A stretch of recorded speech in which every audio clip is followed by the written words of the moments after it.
Well, it's that time again. Welcome to Solomon's Portico.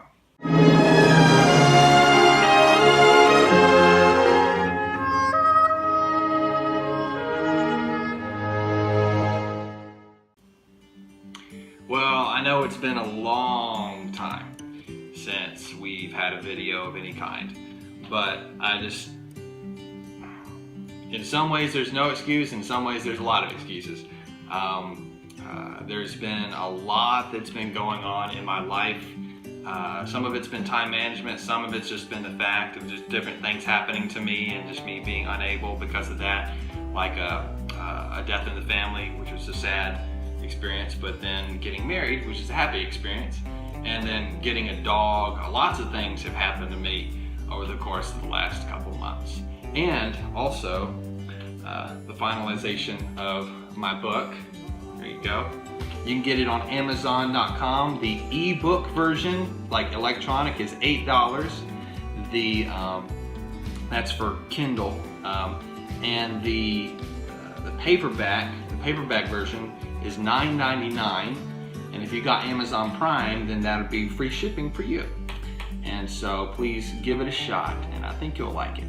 So we need to be guardians of our mouth. You know, the Bible talks about the sheer amount of destruction that the mouth can cause.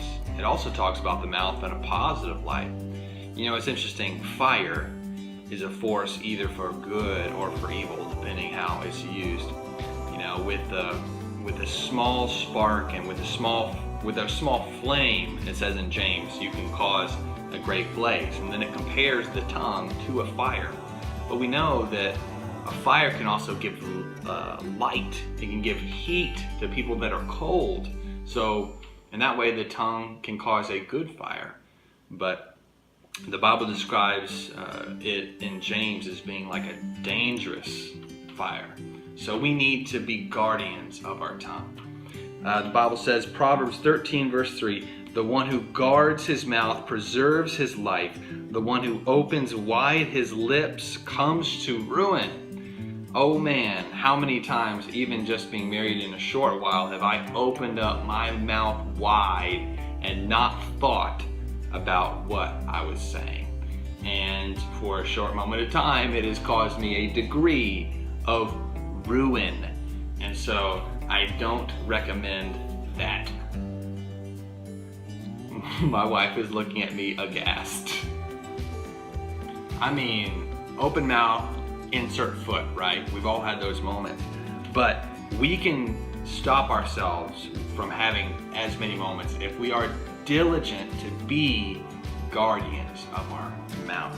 The Bible says the one who guards his mouth preserves his life, and the one who opens wide his lips comes to ruin. So something my stepfather said to me once, he said, Mark, something I do and something I recommend to you is thinking about something 3 times before it comes out of your mouth. And I think that's really good advice. I think if we're going to be guardians of our mouth, we need to give thought to what's coming out. Because the Bible also says in Proverbs that an apt word, get this, an apt word, like a fitting word, is like apples of gold in settings of silver.